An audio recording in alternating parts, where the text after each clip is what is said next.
Hello everyone and welcome to this recorded Acas webinar. Today we will be explaining the law around the right to neonatal care leave and pay with effect from the 6th of April 2025. My name is Lynette and I will be co-presenting this webinar with my colleague Helen. We'd like to advise you of some of the content in this webinar. We will be talking about premature birth, difficult birth and medical illness in babies. This will be present throughout. The webinar also mentions end-of-life care and the death of a child, but does not go into detail. These are difficult and sensitive topics. Please do take care of yourself and pause or end the playback if you need to. Before we get started, just a little bit about who we are and what we do. We provide employees and employers with free, impartial advice on workplace rights, rules, and good practice. We also offer training. We help resolve disputes, and our online advice is updated regularly where you can find the latest information on neonatal care leave and pay and other workplace advice for employers and employees. Our website also has a number of free template letters, forms and policies for employers, HR managers and employees, which are free to download and use. Today we will be covering an introduction to neonatal care leave and pay, eligibility requirements for neonatal care leave, taking neonatal care leave, and neonatal care pay.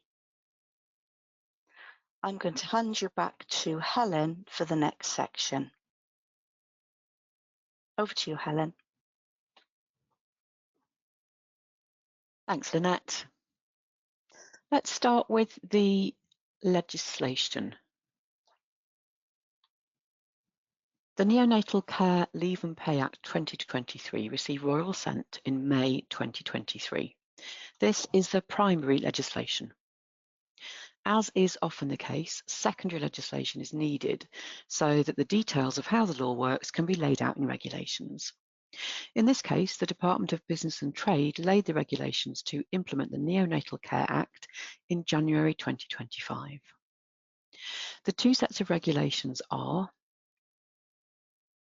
the Neonatal Care Leave and Miscellaneous Amendments Regulations 2025 and the Statutory Neonatal Care Pay General Regulations 2025.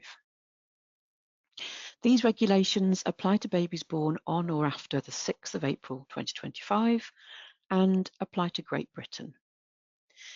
At the time of recording, no secondary regulations for neonatal care leave and pay have been introduced in Northern Ireland, so the measures only apply in England, Scotland and Wales.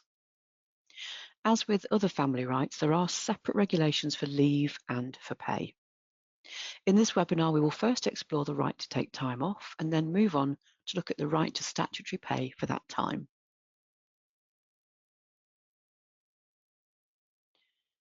Parents whose babies are admitted into neonatal care often find themselves spending large amounts of time in a hospital, as well as travelling to and from the hospital. Finding out that a newborn needs specialist neonatal care can be a shock and might put a physical and mental strain on parents. At such a stressful and upsetting time, parents often do not rest properly, and rest is especially important for the mum or birth parent. A father or partner will also need time away from work to care for their baby and partner, as well as looking after their own mental health and well-being. So what is neonatal care leave and pay? Well, from 6th of April 2025, eligible parents whose babies are admitted into neonatal care will have the right to take up to 12 weeks off work as statutory neonatal care leave. Eligible parents will also be entitled to up to 12 weeks of statutory neonatal care pay. The purpose is to provide additional support when parents need to take time off work to care for a newborn baby who needs neonatal care. It allows families to be by their child's side without having to work throughout or use up existing leave. Neonatal care leave and pay can also be used to care for a child once they've left neonatal care. According to a government press release in January 2025, the new right is expected to benefit around 60,000 new parents. We'll take a look at the eligibility requirements for neonatal care leave in this section, and I'll hand back to Lynette for that. Thanks, Helen.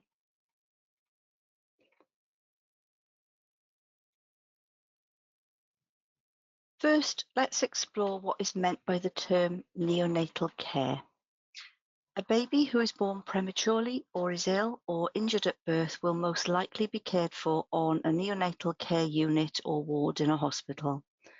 According to the charity Bliss, around 90,000 babies born each year in the UK will need neonatal care.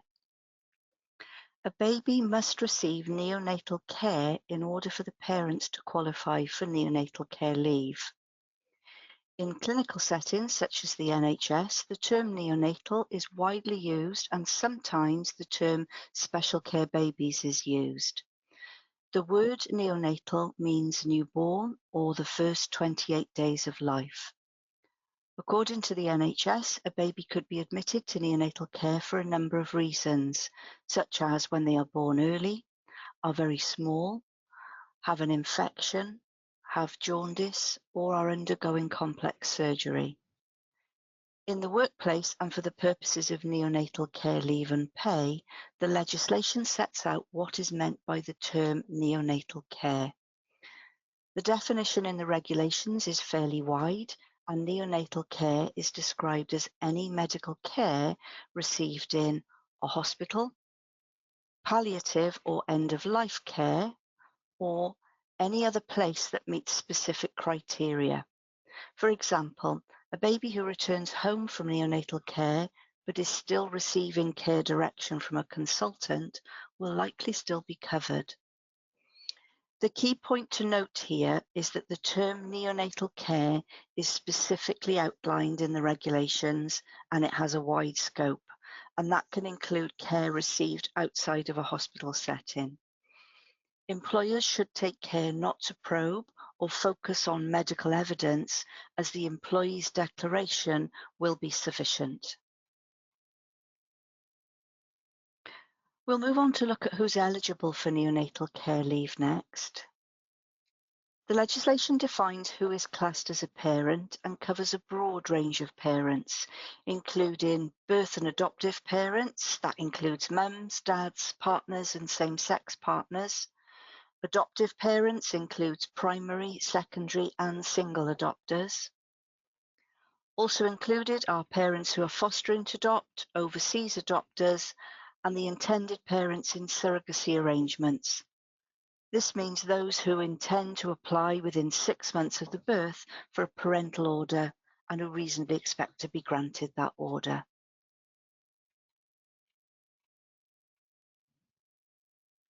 The entitlement to neonatal care leave is in addition to other existing statutory parental rights.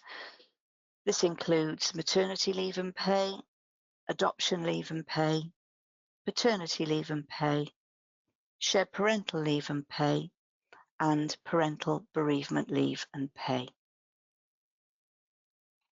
To qualify for the leave, parents must meet certain eligibility criteria. Neonatal care leave is what we call a day one right for those who are legally classed as employees.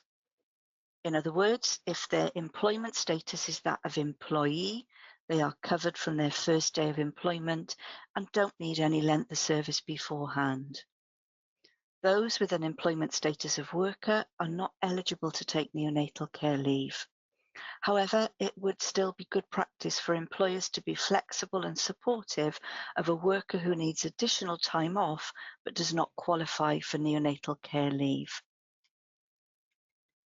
They must have parental responsibility for the child. This means the parent or parents are expected to have responsibility for the child's upbringing. The child must begin receiving neonatal care within 28 days of their birth, and this starts on the day after the birth. Neonatal care must continue for at least 7 consecutive days, And for adoptions, the 7 continuous days of neonatal care needs to be received by the child after the adoption placement date. Any time that the child is in neonatal care before the placement date does not count towards the 7-day period. The actual amount of time an employee can take will depend on a number of factors. For example, how long their baby remains under neonatal care, and we'll be looking at this shortly.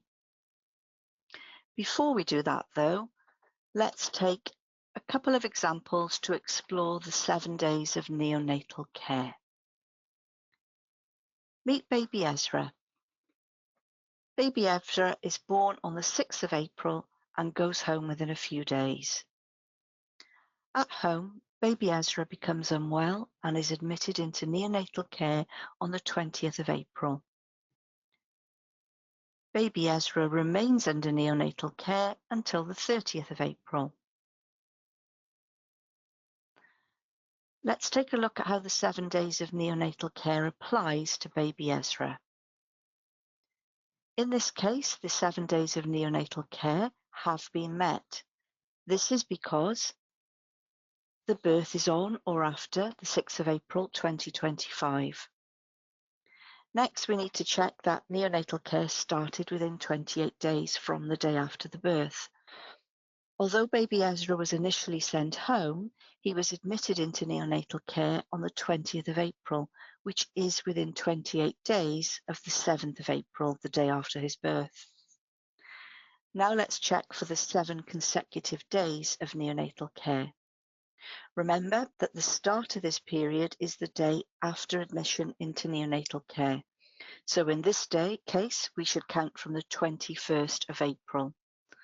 When we do this, the 30th of April is more than 7 days after the 21st, and so the 7-day threshold is met.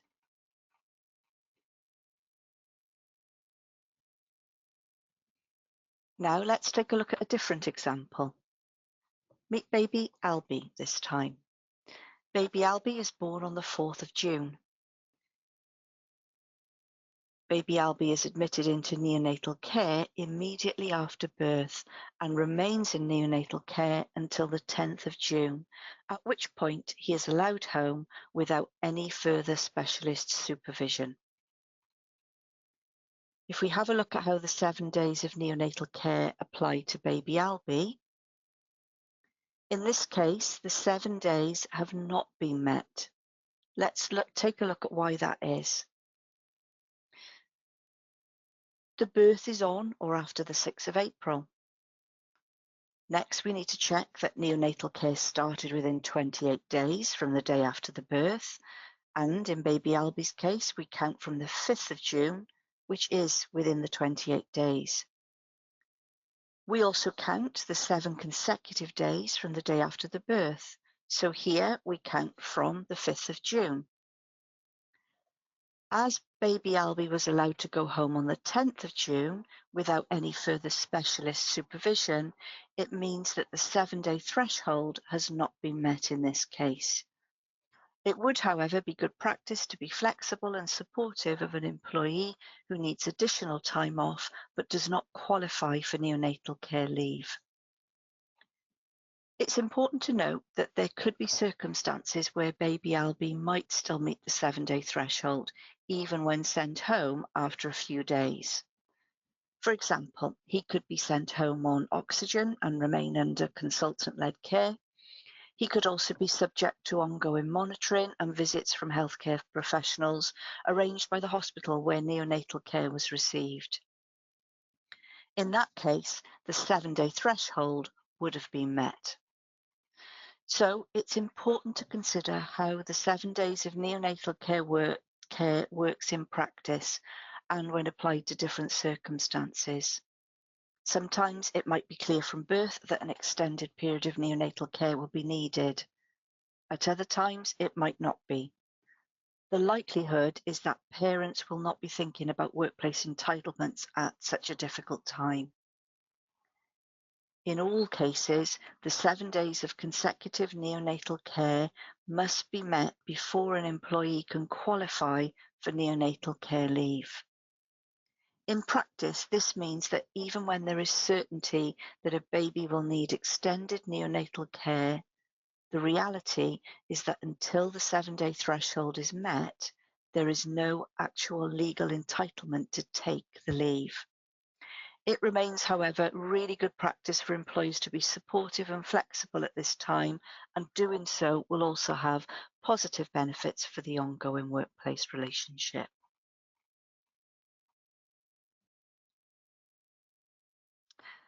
So let's move on and take a look at how much leave is available. The amount of leave available will depend on how long the baby remains under neonatal care. Eligible employees are entitled to take 1 week's leave, and the maximum amount of leave available is capped at 12 weeks. In all cases, this leave must be taken within 68 weeks of the child's birth.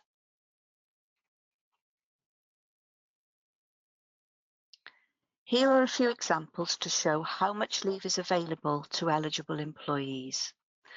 We'll compare the time spent in neonatal care alongside the amount of leave that could be available.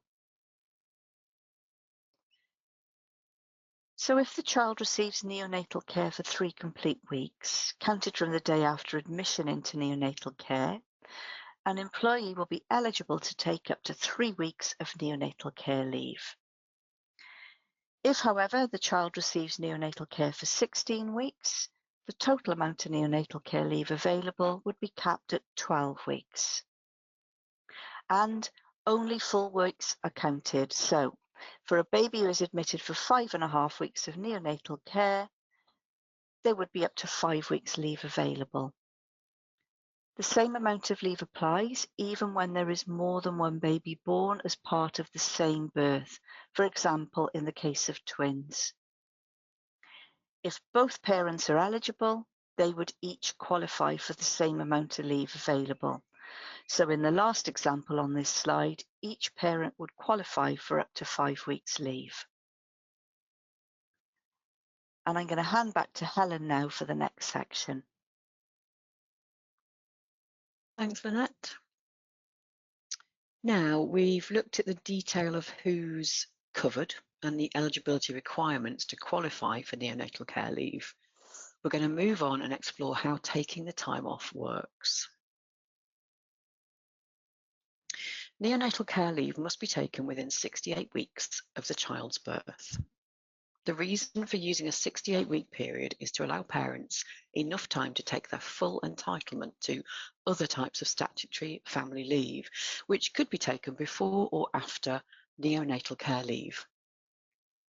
This includes the 52-week period for taking either maternity or adoption leave, including the option to convert some or all of it to shared parental leave.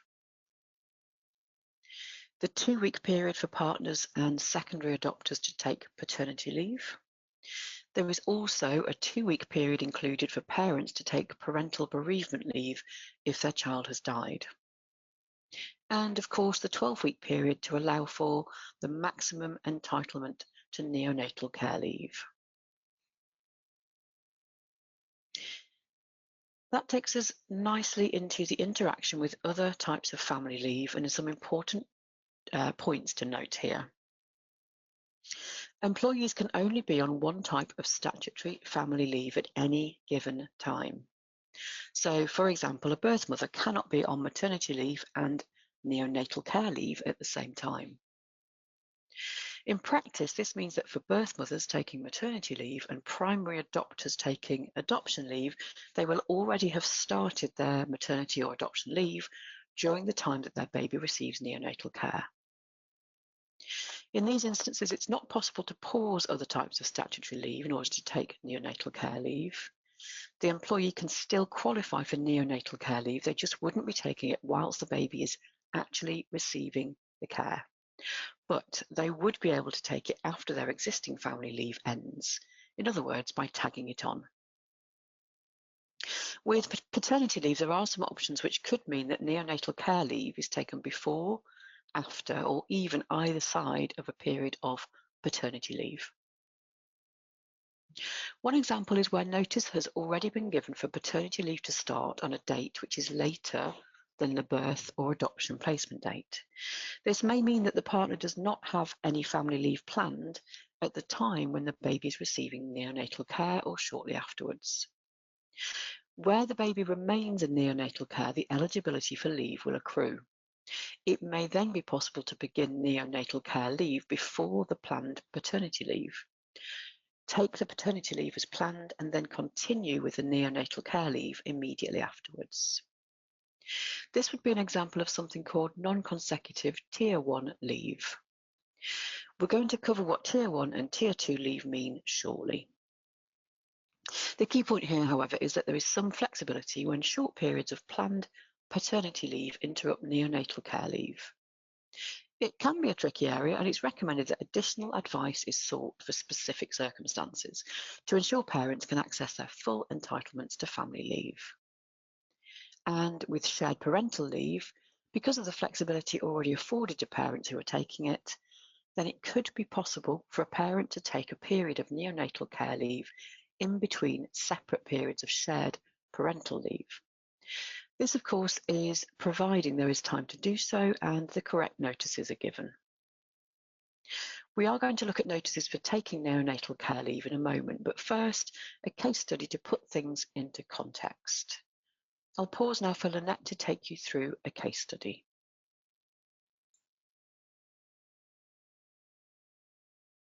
Thanks, Helen. Meet Maya. Maya is having her baby via a surrogate mother, Lily. Maya has given the relevant notice to start her adoption leave as soon as the baby is born so that she can maximise the amount of time she'll have with the baby after birth. Maya is planning to take the full 52 weeks of adoption leave that is available to her. Lily unexpectedly goes into labour and gives birth to a baby girl 4 weeks early. The baby is admitted into neonatal care for a total of 3.5 weeks. This meets the minimum qualifying 7 continuous days in neonatal care. Maya has given notice to start her adoption leave from birth. When Lily gives birth early, this automatically triggers the start of Maya's adoption leave. As Maya will be on adoption leave for 52 weeks, she cannot take neonatal care leave at the time the baby is receiving neonatal care. Instead, she can give the relevant notice to take her 3 weeks neonatal care leave after her adoption leave comes to an end. What about Lily? As a surrogate mother, Lily's maternity leave also started automatically, and she is now recovering from the birth. She hasn't decided for sure yet, but is planning to return to work in around 4 months' time. Lily will not have any ongoing parental responsibility or involvement with the baby. She's not taking time off specifically to care for the baby, and as such, she does not qualify for neonatal care leave. It is important to note, however, that in a different set of circumstances where a surrogate mother remains involved in the ongoing care of the baby, then it would be possible for her to also qualify for neonatal care leave. And I'll hand back to Helen now for continuing with this section. Thank you. Let's have a look now at different types of notice required when taking neonatal care leave. As we've already seen, depending on the specific circumstances, some parents might take neonatal care leave at the time their baby is receiving neonatal care, or for others, it could come at a later date. The law on neonatal care leave introduces 2 different types of notice requirements, depending on when the neonatal care leave will be taken. It's called the 2-tiered approach. Tier 1 leave begins when the child starts receiving neonatal care and ends on the 7th day after neonatal care stops. Tier 2 leave covers any other period within the total 68-week period that isn't covered by Tier 1.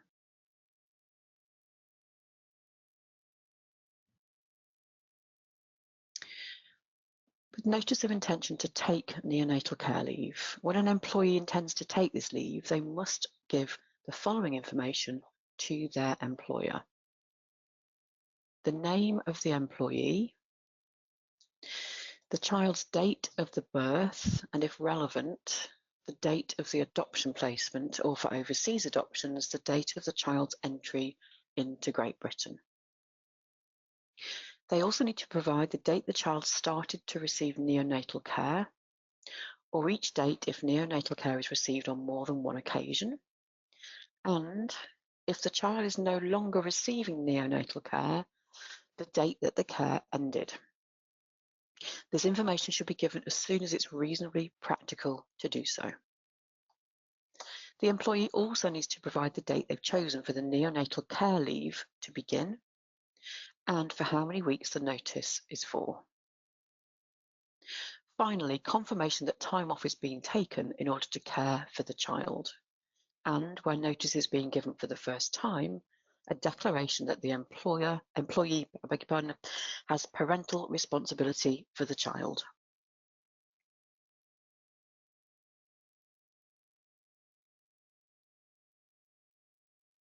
So the Tier 1 period in practice, let's have a look at those parents who intend to be absent in the Tier 1 period.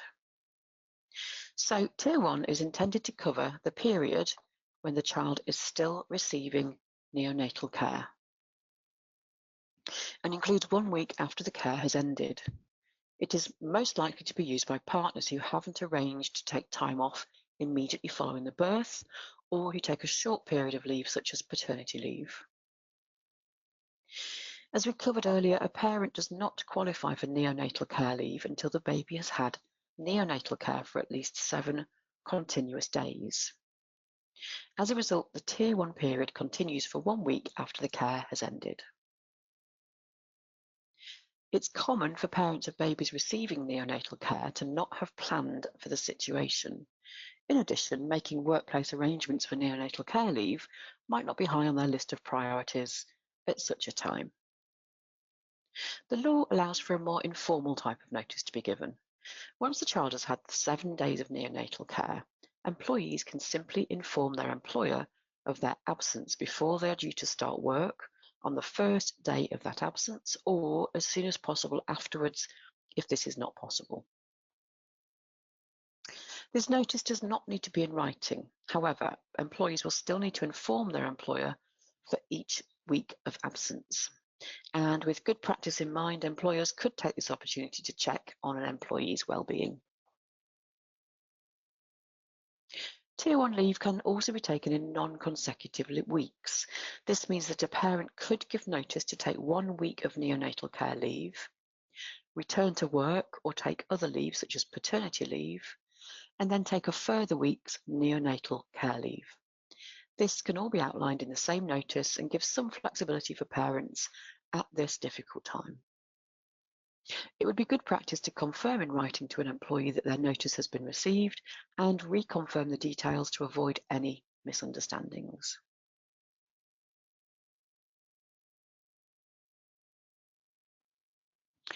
Once a parent is given notice of their intention to take neonatal care leave, they must also tell their employer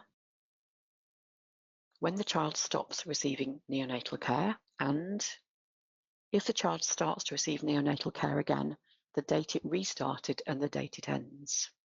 And this information should be given to the employer as soon as it is reasonable to do so. What's reasonable will vary according to the circumstances.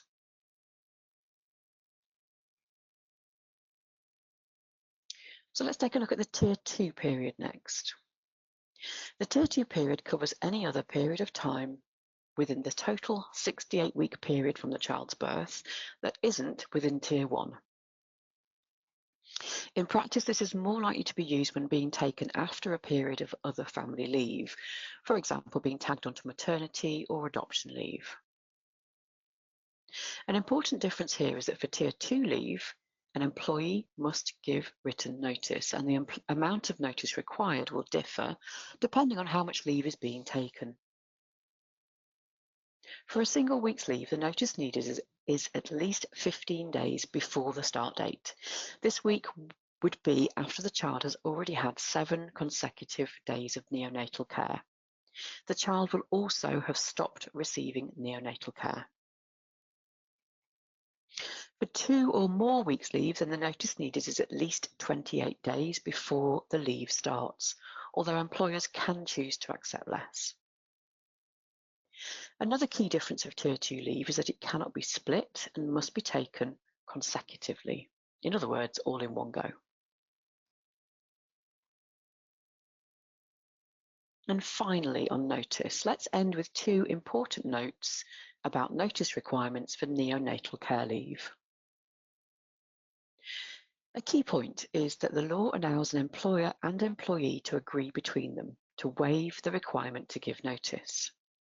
If that happens, it will be treated as if the required notices had been given, and the employee's leave will begin on the mutually agreed date. The specific notice requirements for each type of circumstance are set out in the regulations. You can find more information on all the notice requirements by visiting the Acas neonatal pages. We will include the web address at the end of this webinar.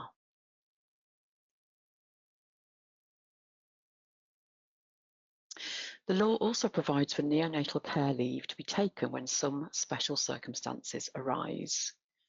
This applies where an employee has already become entitled to neonatal care leave because their child has been in neonatal care for 7 days. The circumstances include when a baby dies, when an adoption is disrupted, or when an application for a parental order fails. These can be exceptionally difficult circumstances for employees, and Acas has additional guidance on all areas of family leave, including time off work when an employee's child dies and the right to take up to 2 weeks parental bereavement leave, adoption leave and pay, and surrogacy rights at work. You can find out more about all types of time off for parents by visiting the Acas website and searching for time off for care and support.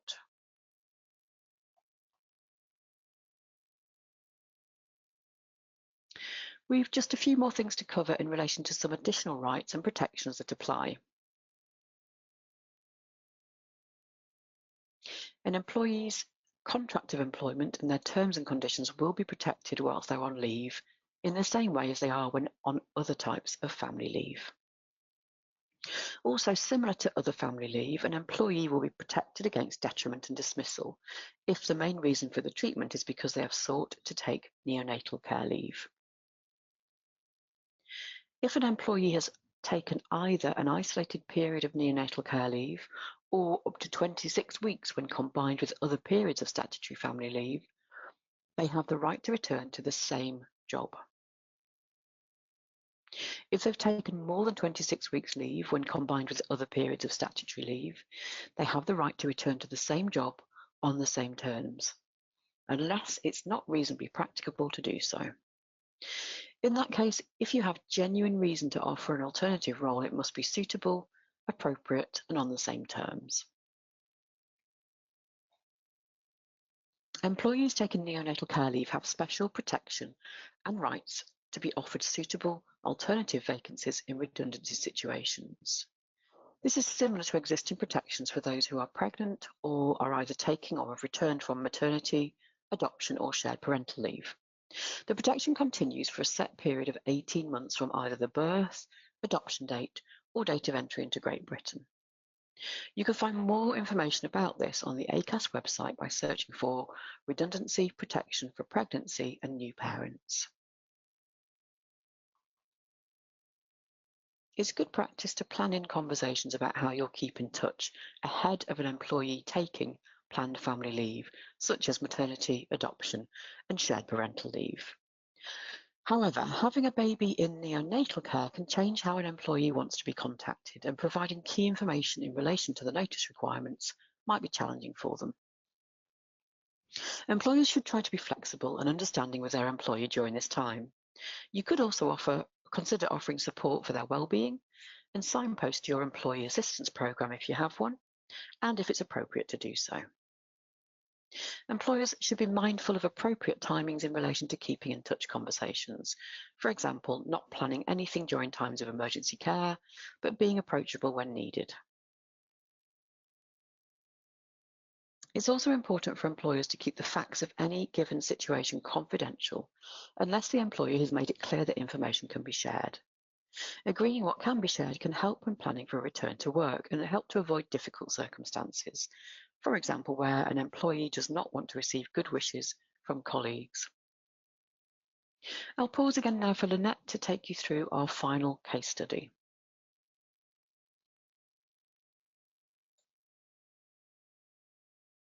Thank you. We'll finish this section with another case study to put things into context. Let's take a look at Jordan and Teresa, who are expecting their first baby. The couple have arranged for Teresa's mum to come over from France for the first month to help Teresa settle into being a new mum. Jordan has given notice to take his paternity leave 4 weeks after the birth so that Teresa has continuing support and Jordan has time to bond with the new baby. Teresa gives birth 4 weeks early, which is unexpected. The baby is poorly and is admitted immediately into neonatal care. Let's first take a look at the impact of this in relation to Teresa and her entitlements. Teresa's maternity leave started automatically with the early arrival of her baby. She had a difficult birth and is recovering from a C-section. She's relying on Jordan for support whilst her mum is making urgent arrangements to travel sooner than expected from France. Teresa texts her employer to let them know about the early birth, as previously agreed in her last catch-up. She didn't go into details about the neonatal care admission as she wasn't up to it at that point and wasn't thinking about work or leave entitlements. This won't affect her entitlement to neonatal care leave as she can update her employer when it's more practical to do so. Teresa would not be able to pause her maternity leave to take neonatal care at the time when her baby is receiving that care. She's not yet decided how much of her 52 weeks maternity leave she will take, and she doesn't need to make this decision just yet. If the baby remains in neonatal care for 7 consecutive days, Teresa will be eligible to take Tier 2 leave at the end of her maternity leave, and she'll need to give 28 days notice to do this. If we have a look at the impact on Jordan then, the baby was born on a Saturday, which is a non-working day for Jordan. Jordan calls his manager Sue on Monday morning to explain that he won't be able to come into work as the baby has arrived early, is poorly, and is receiving neonatal care. Jordan is feeling the strain of supporting Teresa and is desperately worried about the new baby. Although work is one of the last things on his mind, he is aware that his paternity leave isn't starting for another 4 weeks, and he has no idea how he'll manage everything this week. Sue's first concern is for Jordan's and his family's well-being. She tells Jordan not to worry about work, to focus on his family, and that she will explore all of his options. They agree that she'll call him later that day, and this is just what Jordan needs to hear, and he feels some relief. Although not his primary focus, the worry about being absent and losing pay is adding to his current stress. Sue speaks to HR, checks policies, and calls the Acas helpline for more information. Let's see what happens once Sue has explored the options. She calls back at a convenient time to talk through Jordan's options. For the immediate week, she explains that Jordan will not qualify for neonatal care leave until 7 days have passed. Sue confirms that he's not expected to be in work for this time and that his employer can support him with 3 days' pay in accordance with their policy for their workplace. For the remaining 2 days, Jordan can choose to take this unpaid or use 2 days holiday. Jordan can choose to take this unpaid or use 2 days holiday. He doesn't need to decide what he wants to do just yet. Sue explains that Jordan will become eligible for neonatal care leave once the baby has received neonatal care for 7 continuous days, and that's counted from the day after the birth. If Jordan wishes to take the neonatal care leave, he can just call in on the day before he's due to start work and let Sue know.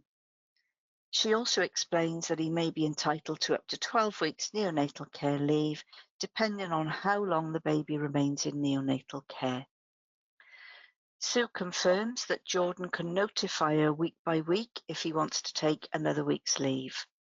This applies while the baby remains in neonatal care and for 1 week after neonatal care ends. She also lets Jordan know that whilst there are formal notice requirements, they can agree to waive these if it suits Jordan to do that. Jordan agrees. The Acas helpline were able to explain to Sue the more detailed and specific information about the interaction with paternity leave in these circumstances. Jordan can remain on Tier 1 leave whilst the baby remains in neonatal care. If it coincides with his pre-booked paternity leave, his neonatal care leave will be interrupted and can immediately continue after his paternity leave ends. Jordan does not need to stop his ongoing neonatal care leave when the Tier 1 period ends if he wishes to continue with Tier 2 leave. And the outcome? Baby Jaden stayed in neonatal care for 2.5 weeks. Teresa let her employer know once things had calmed down. She took the time to consider her options and later on gave 28 days written notice to tag on 2 weeks of neonatal care leave at the end of her maternity leave. This additional time was important for Teresa's well-being and allowed her to recover from the difficult time in hospital following the birth. Jordan took the flexible options offered for the first week by using a combination of paid and unpaid time off. He then took 2 weeks neonatal care leave. Sue kept in contact with him while he was off and made sure he was aware of all of his options. She also signposted him to the company's wellbeing support. Teresa's mum arrived as baby Jaden was released from neonatal care. Jordan then returned to work for a week, whilst Teresa's mum gave support. Importantly for Jordan, he was able to take his paternity leave as originally planned and got the bonding time he needed. I'll now hand you back to Helen for the next section. Thanks, Lynette. So, statutory neonatal care pay, NCP.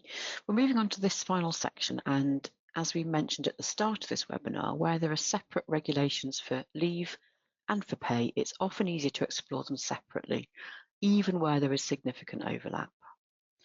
We'll be covering the basics in this section, and it's also worth noting that some of the rules and disputes that relate to statutory payments are set out and enforced by HMRC. So, focusing on pay then. Employees who take neonatal care leave are not entitled to their normal pay during this time unless it is specifically provided for in their contract or in an employer's policy. They will typically be entitled to receive statutory neonatal care pay if they have parental responsibility in the same way as covered earlier, and they intend to care for the child during their neonatal care leave. They also need to be an employed earner. This differs to the requirements to be classed as an employee in order to qualify for neonatal care leave. The reason for the difference is because eligibility requirements for statutory payments are set out by HMRC. They must also still be in employment in the week before the neonatal care pay period. In effect, this means that employees are included And it also means that some workers may also become eligible for pay if they meet the relevant requirements. Some of the conditions that need to be met to qualify for neonatal care pay are in relation to something called the relevant week. And we'll discuss that next.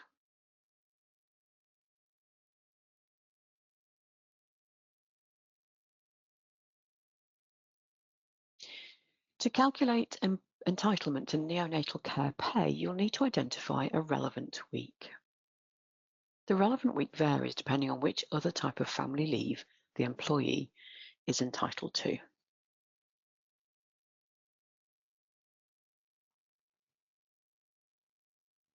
For those parents who qualify for either statutory maternity or statutory paternity pay as a result of the birth of the child, you should use the same qualifying week when calculating neonatal care pay, that is, the 15th week before the due date. Similarly, for those who are entitled to statutory adoption or statutory paternity pay as the result of the adoption of a child, you should also use the same qualifying week in your calculations, that is, the week in which they or the adopter are notified of being matched with a child for adoption purposes. In any other case, the relevant week is the week immediately before the week in which the neonatal care starts.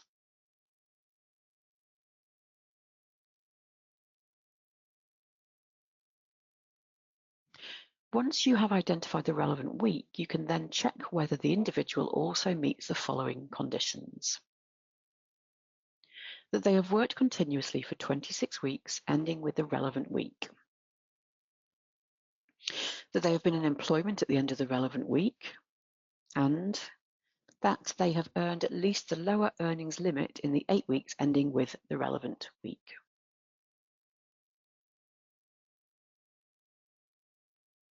We've just got a few more things to cover, and that is the weekly rate for statutory neonatal pay will be the same as for other family payments. At the time of recording, the rate applicable from April 2025 is £187.18 per week. Notices and evidence can be complex, and the evidence needed can vary depending on the particular circumstances. As such, it's important to check the requirements in each case, as there is some flexibility in the system. For example, if a parent has taken time off and due to the stress at the time, not considered the pay aspect, it may be possible for it to be paid at a date later than when the leave was taken. As we outlined in the neonatal care section, an employer and employee can agree to waive the requirement to give notice. And in that case, it would be treated as if the employee complied. Alternatively, if the employer requires it, the employee must give written notice. For Tier 1 leave, 28 days is required. The 28 days is counted from the first day of this first statutory pay week it relates to. In Tier 2, when taking 1 week's leave, the requirement is for 15 days notice to be given before the first day of the statutory pay week it relates to.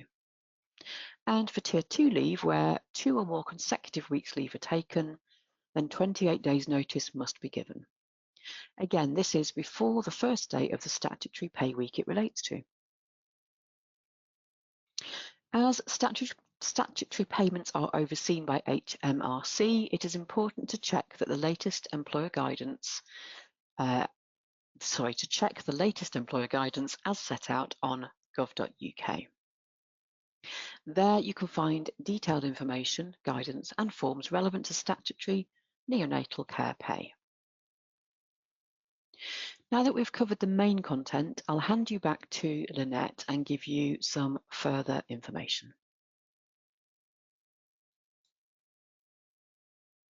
Thanks, Helen. So to summarise, today we've introduced you to the law around statutory neonatal care leave and pay. We explored the eligibility requirements for neonatal care leave and spent some time looking at how taking neonatal care leave works in practice. We also presented some case studies to put things into context. Finally, we looked at the basic elements of neonatal care pay. At the time of recording, neonatal care leave and pay is a new right for eligible parents whose babies are admitted into neonatal care. The right is to take up to 12 weeks paid leave with effect from the 6th of April. You will be able to find further information on the Acas website at www.acas.org.uk/neonatal-care-leave-and-pay, or you can just search for the term neonatal care leave and pay from the main Acas pages. Thanks for watching.